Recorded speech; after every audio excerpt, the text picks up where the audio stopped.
खुशखबर खुशखबर खुशखबर.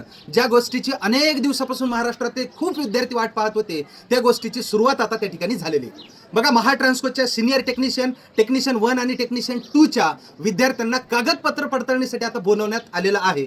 बऱ्याच विद्यार्थ्यांना मेल आलेले आहेत आणि काही झोनच्या ज्या लिस्ट आहेत त्या आता त्या ठिकाणी बाहेर आलेले आहेत.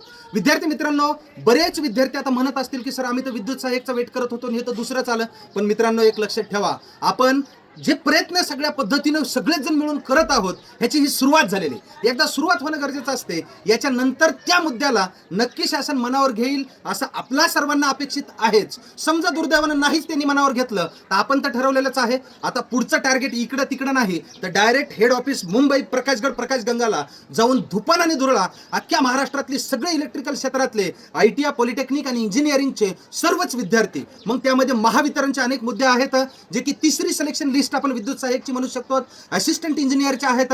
बऱ्याच अपंग विद्यार्थ्यांना त्या ठिकाणी जॉईनिंग भेटलेलं नाही. बऱ्याच विद्यार्थ्यांना गावापासून खूप दूर ठिकाणी टाकलेलं आहे. बऱ्याच विद्यार्थ्यांचे आता मॅटर्निटी लिव्ह बद्दल सुद्धा विद्यार्थ्यांचे मला फोन मेसेज येत आहेत. अनेक विषय घेऊन आपल्या सर्वांना हेड ऑफिस मुंबईला आता धडकायचं आहे. पण त्यापूर्वी आता काही दिवसाचा वेळ देऊयात. आपण बघा, छत्रपती संभाजीनगरला 2 आंदोलनं केले. दुसऱ्या आंदोलनानंतर 1847 महावितरणची त्या ठिकाणी विद्युत सहाय्यकची लिस्ट लागली.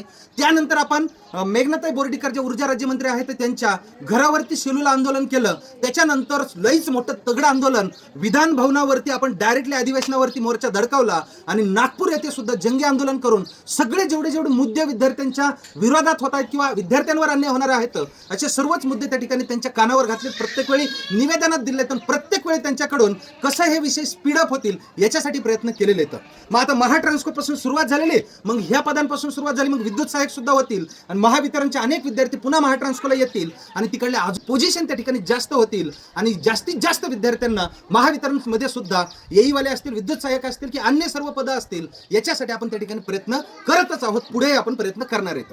मला असं वाटतं त्यांनी सुरुवात केली म्हणजे एक आता पदं मार्गी लावतील, कारण त्यांनी प्रत्येक वेळी जेव्हा आपण निवेदन दिले, जेव्हा आमच्या मीटिंग लागल्या मंत्री महोदय आणि जे उच्च पदस्थ अधिकारी आहे प्रत्येक वेळी त्यांनी सकारात्मक शब्द दिला होता आणि असं समजूयात की त्यांनी दिलेल्या शब्दाला ते जागे राहतील आणि आता आपले मुद्दे मार्गे लागतील. नाहीच लागले तर मग आपण आहोतच की आंदोलन करायला. जाऊयात पुन्हा एकदा हेड ऑफिस मुंबईला. त्यापूर्वी मी तुम्हाला सांगेल की कशा पद्धतीने पुढचं सगळी दिशा ठरवायची आहे. तोपर्यंत तुर्तास थांबतोय. आपण धन्यवाद देऊयात, कारण त्यांनी चांगल्या गोष्टीची सुरुवात केली आणि ती चांगली गोष्ट आपल्या सर्वांपर्यंत येईल ही अपेक्षा व्यक्त करूयात. थांबूयात. Thank you so much. Bye bye. सगळ्यांपर्यंत थांबा. अजूनही सबस्क्राईब केलं नसेल तर सबस्क्राईब करा आणि बाजूलाच असलेली घंटा दाबायला विसरू नका. धन्यवाद.